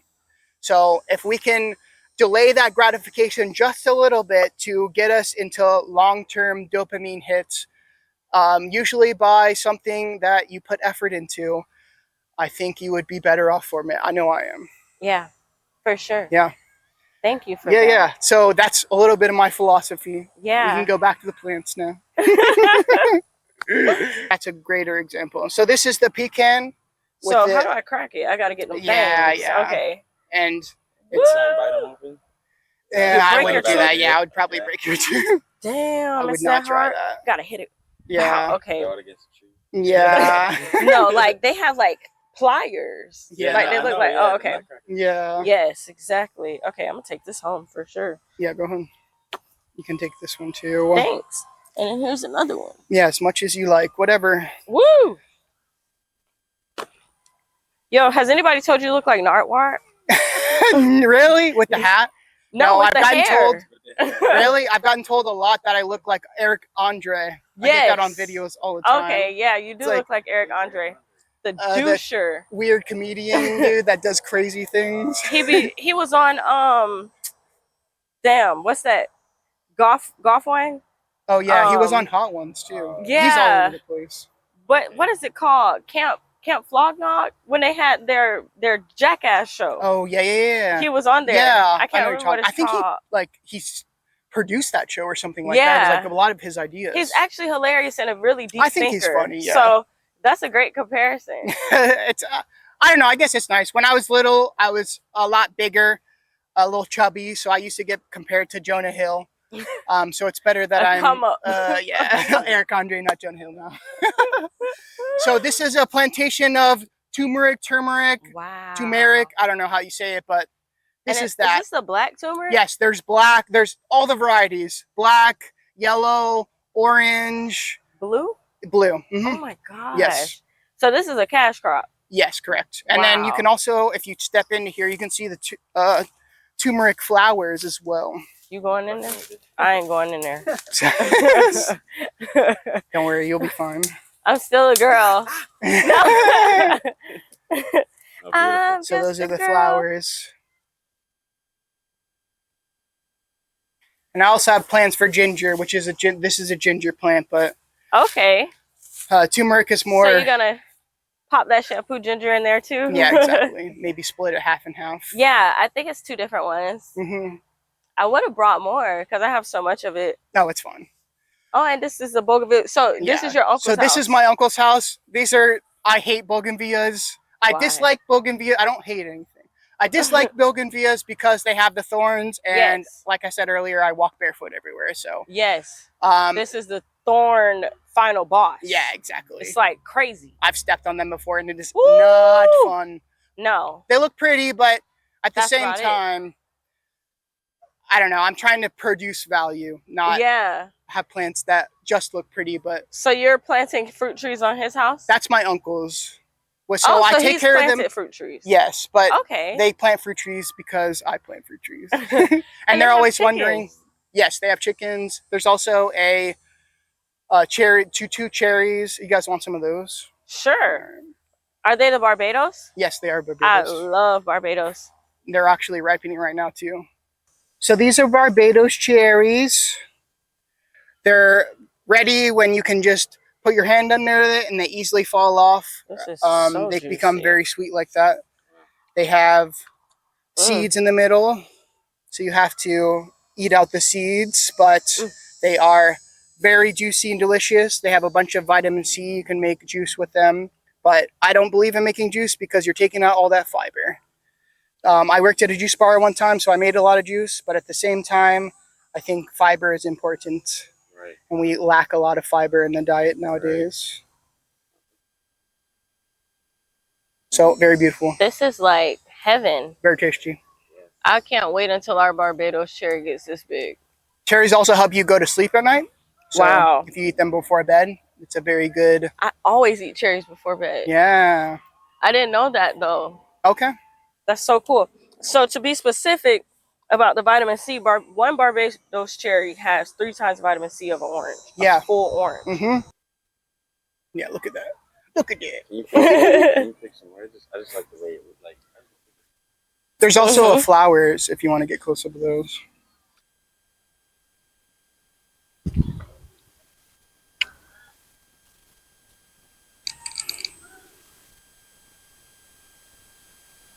I'm like covered in spider webs. Beautiful. Right? Beautiful. As hands off as I can be is the best way for me. Because I heard somebody say at one time, this gardener in Costa Rica, that I'm trying to get as much hammock time as possible. So this is a sugar. Big sugar cane. Big sugar cane. Wow. There's some turmeric in there. These are praying hands bananas. And then 2 other varieties of bananas that I totally forgot what they were. There's some canna lily there and arrowroot, which are supporting plants, more chop and drop. Awesome. Pineapples planted in there. This is a banana circle. So the center is to feed all the bananas, which are heavy feeders. Yeah, very beautiful. Gorgeous. Yeah. This is probably one of the first things I planted on the property. I wish that there was a praying hands rack on here, because they're such a cool looking rack. That's something that I've gotten way more other bananas than praying hands. So maybe they're not as productive. You can see that they're a huge tree. They're bigger than both the other varieties. Yeah, that trunk. Yeah, it's massive. Do you propagate it a lot? Yeah. Awesome. Well, I try to. I have some planted at families' houses. Okay. You can see a pineapple there. This is a lemon guava, Cattleya guava. Okay. I've gotten some fruits on it. This is more used for landscaping plants. So people make like a row of hedges out of this little guava tree. So sometimes you can actually find guavas like by the side of the road if you know what you're looking for. Word. There's also another Barbados Cherry in there. And then some plants that are in pots, like the anonas and stuff. Oh my God. Yeah. And then this is the creme de la creme. And it has fruit. Yes. So this is a tamarind tree, a sweet tamarind. And the flowers are beautiful in my opinion. Is it ready? Like, no, did you harvest? It's not ready. I've never had tamarind fresh off the tree. I wish they were, but they are not. So yeah, tamarind, very, very good. Especially the sweet variety. If you've ever had tamarind before, they're mostly sour. So they'll put them in like sauces, like chutney and stuff. I've made a hot sauce with them. With the sweeter varieties, the sweetness very good with the hot of the peppers. That sounds amazing. Yeah, it's very good. Dang, Bradley, let me find out you a chef too. Yes, I am. So that's another thing humble. that sorry. No, I'm kidding. Well, it's just because the reason I said that is because one of the ideas I've had for videos is take a fruit from the garden and then go inside and make a dish with that fruit, which I have not done yet, but I've thought about it. Right? It's easier than thought. Yeah, exactly. Which is not good. To think about things, you're doing yourself a disservice instead of just doing them. Deep psychology in that. This is loquat that I grew from seed. Wow. How old is this tree? Probably 8 years, 10 years old. Wow. I would recommend to graft loquats because the grafted varieties are way better than the varieties you could wait for and get from seed. Okay. This is not that good of a quality of fruit. So I have, do you know Aubrey from Second Yes. Breakfast? Okay, it's Second Harvest. Yeah, she's the one I went out to the plantation with the Wakaiwa orange. She was there when I did that. Oh, cool. Super awesome. She's one of the first tours that I did. Nice. Oh, cool. Yeah, she is. Yeah. And she had a loquat tree. I ate it and planted it. Am I going to get nasty fruit? It just depends. It depends what the fruit is going to grow into. So you're really taking a bet. It could have a bunch of seeds. It could have one seeds. It's basically on the genetics of the parents. So what I would recommend is probably to graft onto that tree so you know what you're getting. Got you. And there's a lot of very good varieties of loquat out there. You can get cuttings from a bunch of different people. There's this site called the Tropical Fruit Forum. It's more of like a forum, but you can meet people on there that have varieties that will readily ship you scions. Wow. And there's also, you can get in plant groups on Facebook. Yeah. There's a bunch of places you can get scions. It's basically a cutting from a tree that's budding, and you can graft onto another tree, which will fruit within 2 to 3 years, not 10 to 7 years. Got you. So. And by budding, you mean pushing out new leaf growth? Yes. So this end, you can see how it is pushing out new leaf growth. Wow. We would call that budding. So that is perfect. Would take all of the leaves off of here, so it's just a stick. You'd cut it. You could make like a V shape, and then split your rootstock, put it in there, and then secure it. In other countries, they graft with minimal things. Here we have a little bit more access to specific things like grafting tape and grafting knives, but there's places in the world that cut and go, and they just use rubber bands and a little paper bag. So it's beautiful. Yeah. My YouTube got caught up in that algorithm of shorts. Yeah. And it was like millions of videos. They're using like maybe an olive branch that they've chiseled into like literally chiseled. a wood knife. I don't even know. And I was just like, this is crazy. Yeah. The tiny slits that they'll make that fits the branch perfectly, and then they'll do it 100 times on that same tree. It's like, holy moly, we definitely have like overcomplicated the process for sure. But it's something that you can learn, and if you want to go a little bit deeper into it, it's a great area to learn in, and it's fun because when you do something successful, again, you get that dopamine hit, which is nice. I'm awesome. Yeah, I made a plant. No. Yeah, no, but right. I'm working with nature. Exactly. Symbiosis. Nature loves me. I'm able to manifest like abundance mentality for sure. So this is Katuk crazy. We're not gonna skip over the Katuk now. This is amazing. The reason I almost did is because I planted it and it's growing like crazy. This has a peanut butter flavor to it. These leaves are very good to add to salads. Yeah, I'm gonna grab some too. It's fun, but I'm gonna get in there. Oh, thank you, baby. it spreads through the roots, so it is hard to get rid of. I thought I dug all of mine out. Me and Trey went ham, digging it out next week. Like 4 months later. There are a couple things that I wish I did not plant. The Katuk is one of them, and then the Mexican sunflower. It is good. Yeah. And it's another thing is like, this is less of an abundance mentality, but if anything were to go bad, I know that I could survive partly off of the food that I grow. Yeah. So I also have a plant that's like a toilet paper plant, because during COVID people were running to the store to get toilet paper. Yeah. But look at me wiping my ass with a leaf. So yeah, Katuk, very good, but it spreads pretty crazy through rhizomes or underground spreading. So just be wary of that. Mexican sunflower, also very good to feed the trees, but at the same time, it's hard to get rid of. So just be wary of that before you plant things. At least don't plant a bunch. Yeah, exactly.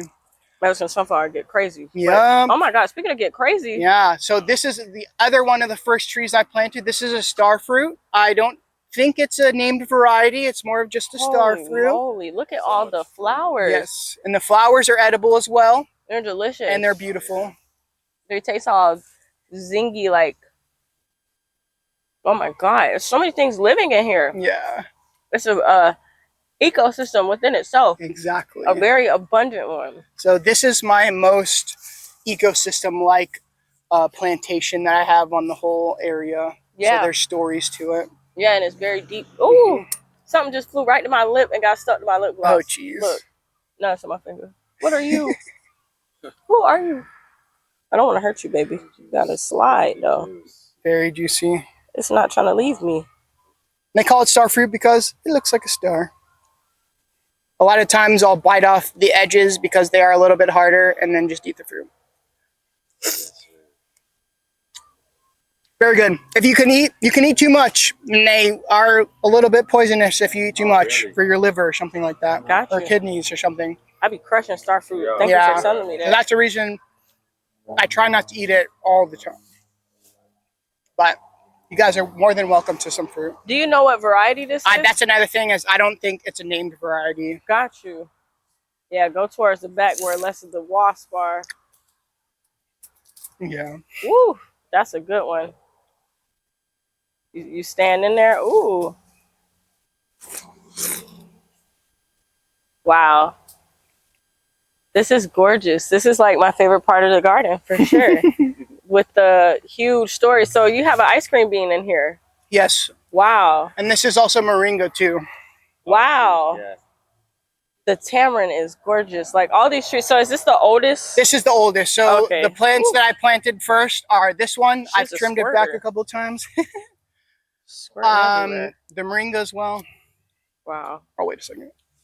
Mm. Okay. So this is the one I planted first. In this little area that I created more of the permaculture style. I planted the ice cream bean as an upper story. It's actually trimmed back. I just trimmed it back. You can see on this side where all the dead ice cream beans are. The tamarind is also an upper story, which is good and bad because a lot of the fruits I can't really reach. The moringa is upper story as well, and I use it more for chop and drop, to be honest. That's why the plant doesn't look super great. At one time, that was the tallest plant that I had, but the hurricanes have knocked them over a couple times. This is the most productive area because I have so much organic matter to put down on the soil. Yeah, you did all the edging with Mexican sunflower. Yeah, correct. So I have to tend to that a lot, which is good and bad because it provides a bunch of nutrients for the soil, but it's something that I have to constantly do, like pushing that boulder up the hill. So this is a Patogo banana. This is probably one of my most proud plants. The bananas actually look like little golf balls. So it is a rare variety of banana that I have not seen fruit yet or not tasted yet, but it is a Patogo banana. So fun times.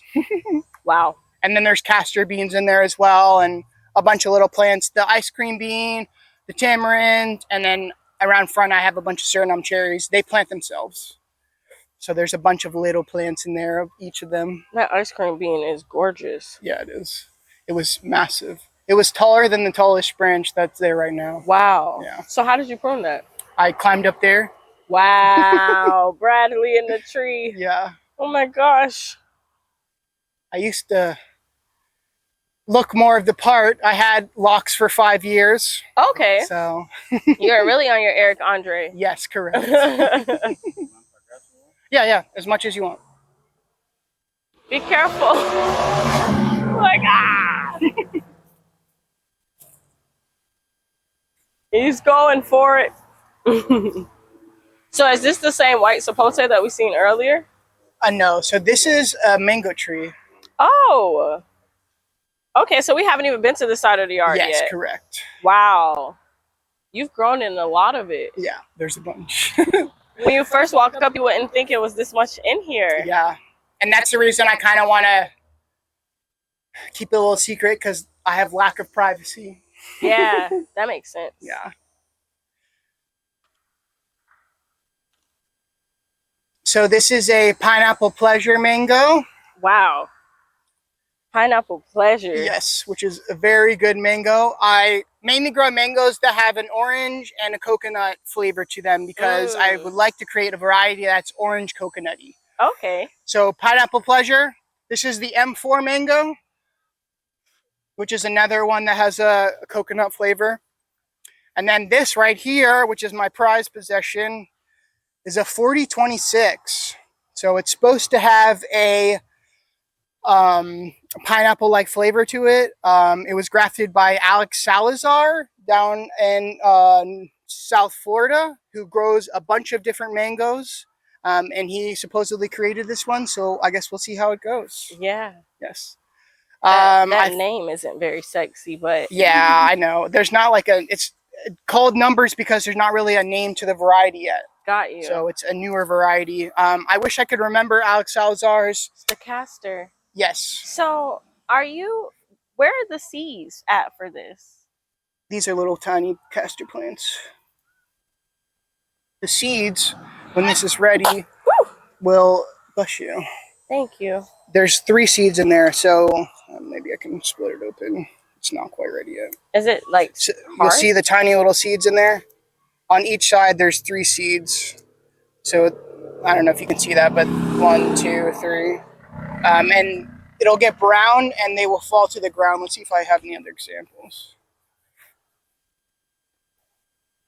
This is a plant that, like others, and I like it the best, that you can just plant and it will reseed itself. Okay.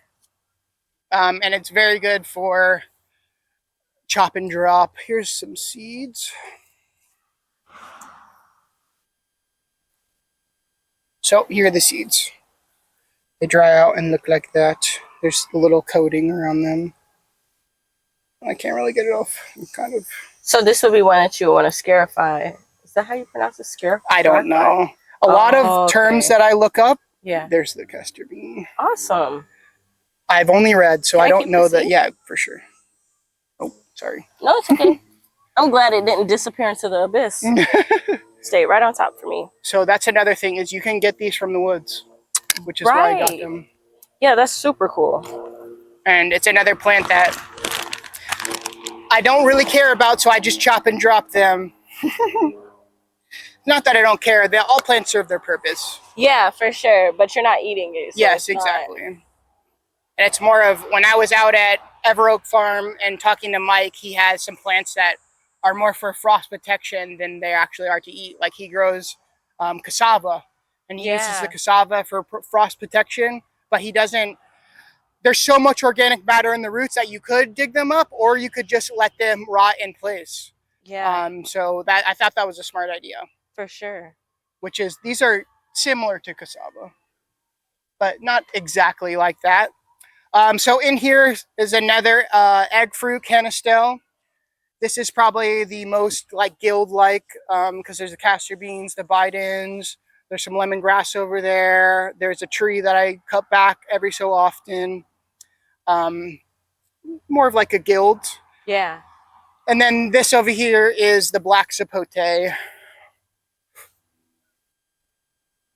Now that you pointed out the castor, they're everywhere. Yeah, they are literally everywhere. They grow in the grass. These are castor beans. Yeah.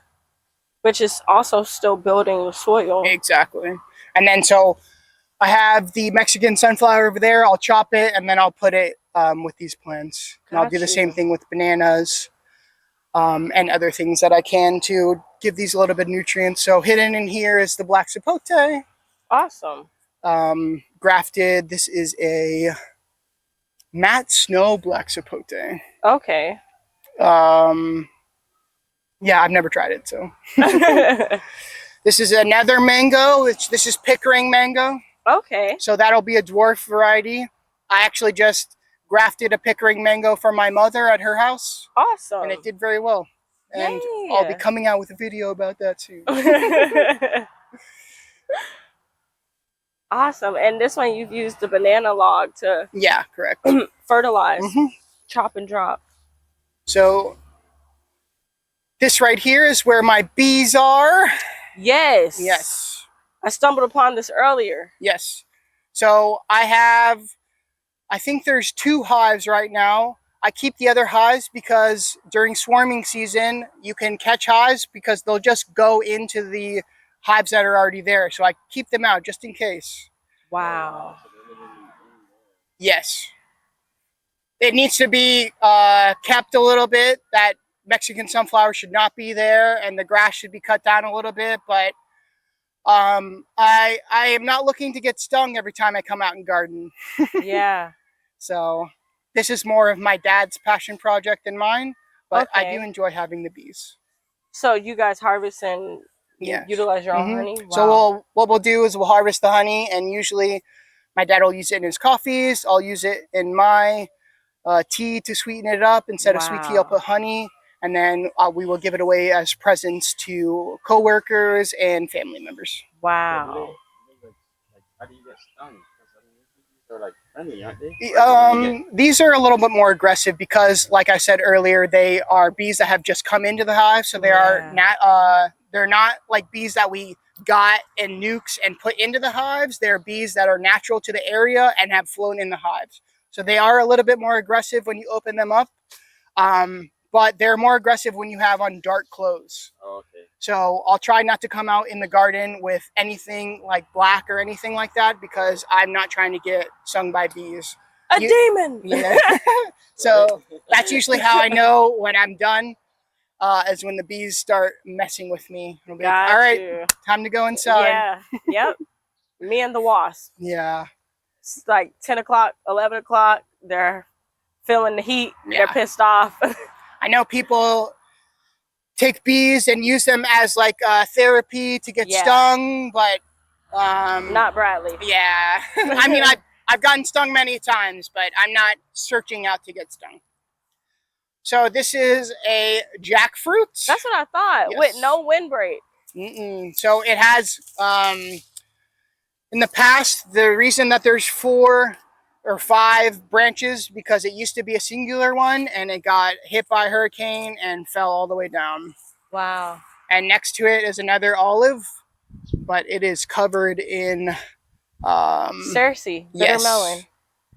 Which a Jamaican guy who bought some mangoes this year told me that they put it in tea. Yeah, this is extremely healthy. Yeah, I know that when the pods are yellow or orange or whatever, there you go. When the pods look like this and they split open, they have red seeds inside. Yeah, you can eat the flesh off the red seeds. And it's really sweet. It's not red right now, but yeah, it is sweet. When you eat it, I grew a white variety that gets huge. And that one that one turned sweet. Really? But they're really bitter if you don't let it. They're supposed to be like super good for you, like maybe anti-cancer or something like that. But I am a non-expert, but they grow without any input, so I let them do their thing. Indian and Asian cultures love the bitter melon. I don't know how they palate it before it gets like that. They salt it and do all kinds of things, but that makes sense. Yeah. So if you want to eat the seeds, you're just eating the red flesh around it, like that little red flesh right there. Don't eat the seeds because they are poisonous. You're basically just sucking the red flesh off of there. But how beautiful is that? Yeah, it's super gorgeous.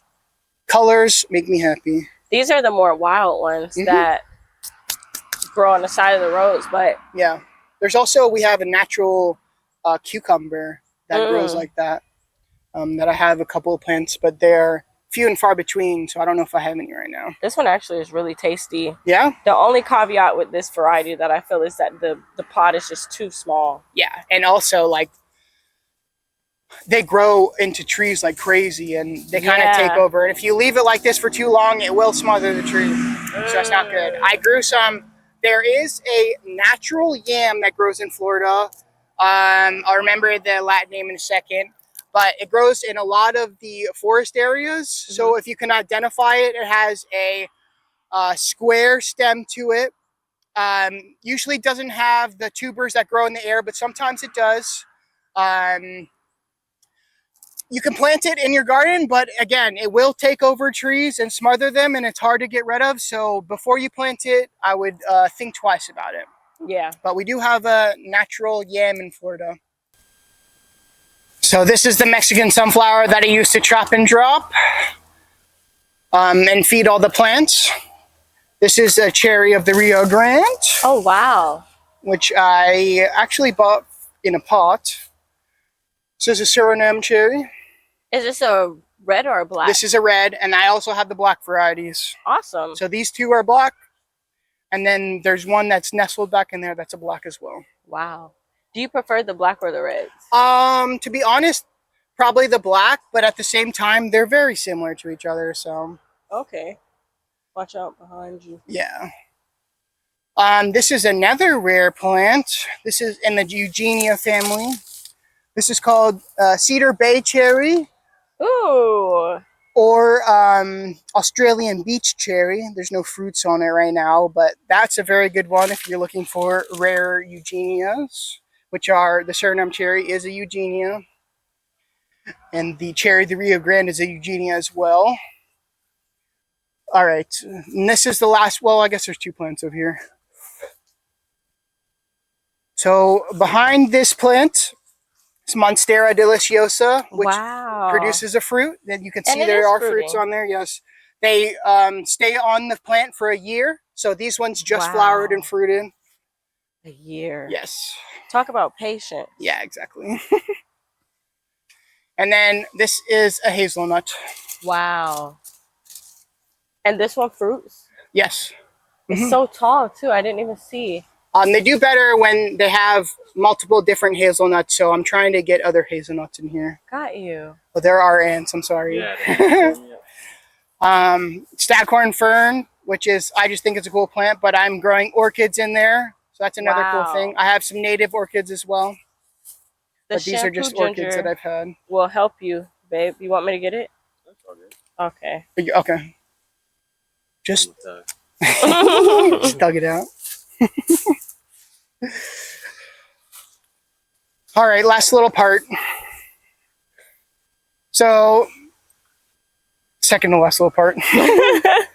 These are dragon fruits. So instead of making trellises like this, I've started to actually grow trellises. So I tried to get it to trellis up this palm, which is done before, but once it gets too high, it unfortunately falls back down to the ground. Underneath there's like a pineapple plantation, a bunch of different pineapples, some of the red, some sugarloaf, some Florida special, and then some just regular that you get at the store. And then these are all the gardenias, which are very beautiful smelling. Right now I'm trying to grow some eugenias in between to make it more of like a hedge instead of each individual bush. Bum, bum, bum.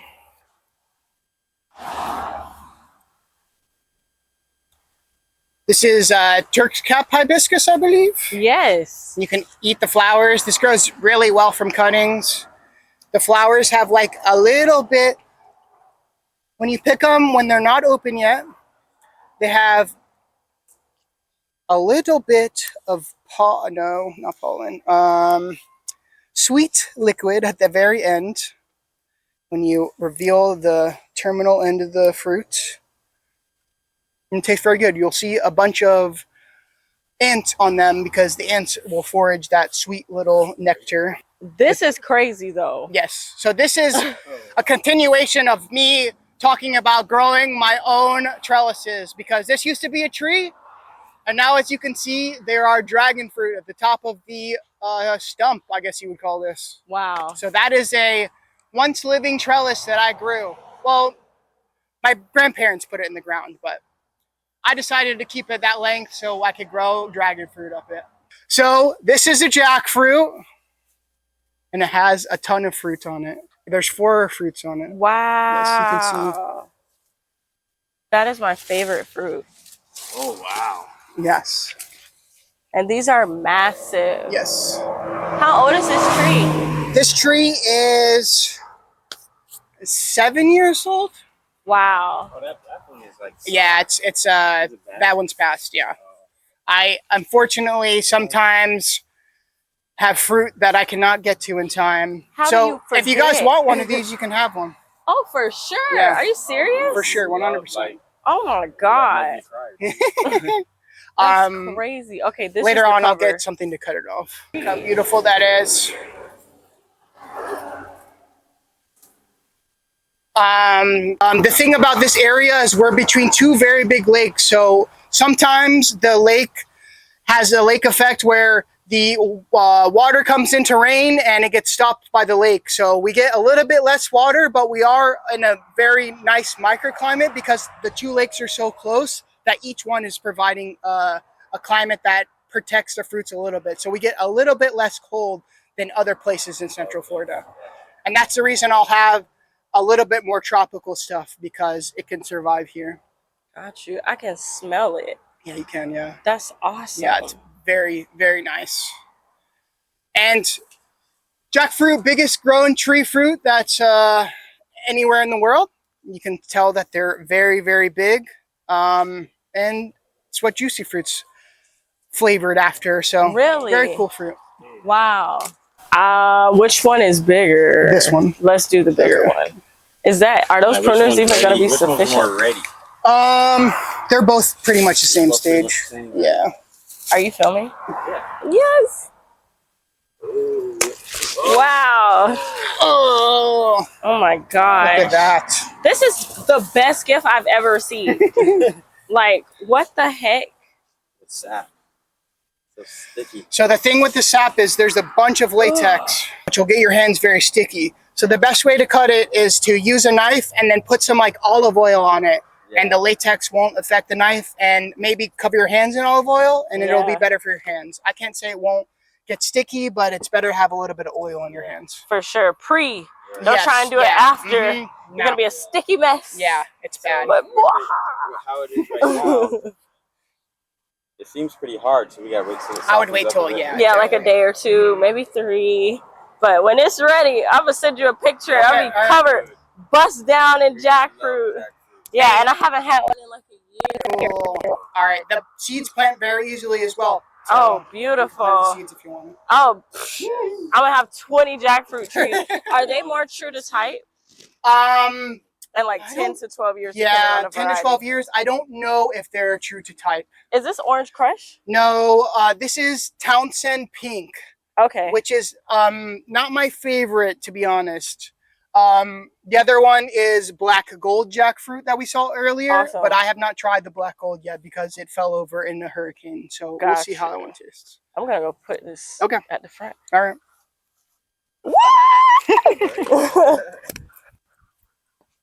I figured you guys would get a kick out of that. So Bradley. Yeah, what's up? What are you looking to get out of this tour? Like, what do you want? I don't know, just to share my message, essentially. Yeah. Yeah. I feel like you guys will have more eyes than I could capture right now, and filming myself is very hard. So to have somebody else film me is a nice thing, and I can just worry about or focus on the plants that I have and not filming and framing myself. So, Take 3. Yeah. Let me run back and forth as I set up this camera and make sure I'm actually in the shot. And, the run back and forth is cringe, especially when there's so much space. So you're trying to get the angles right. Okay. Last couple things. This right here is a mango that I grew from seed that I tried for the first time. Pretty good. Awesome. Behind that is a mulberry. In there's also some plums and stuff, some lemongrass. And then on the other side, which is the last couple plants, this is the Wakawa orange that I was talking about. Okay. And is this an oak tree? Yes, both of these are oak trees. Okay. I believe they're laurel oaks. I'm not 100% sure though. This is yerba mate. Wow. If you guys have ever heard of the drink yerba mate, this is the plant that it comes from. Do you use the leaves often? Every so often. I don't use them as much as I should. But it's a cool plant to have, and they grow pretty well from cuttings. Okay. So, and then behind that is the white mulberry. Got you. Is that the one with the silkworms? I'm not sure. Okay. I don't know. I know there's a native mulberry to Florida, but I'm not sure if it's native either. I got it from cuttings. So, got you. Something smells nice. Yeah, it does smell nice. I don't know what that is. And this is more of the dune sunflower. Yes, correct. Wow. Acting as a ground cover. And each of these trees has dragon fruit growing up it. Does it grow easily from cuttings? Oh, yeah. You can take cuttings for sure if you want some. Yeah, let's see. And I'm going to take some that are in the sun because I have full sun in my garden too. Okay. Yeah, they grow really well in full sun. This gets pretty much full sun all day. Yeah, I want to take a budding piece.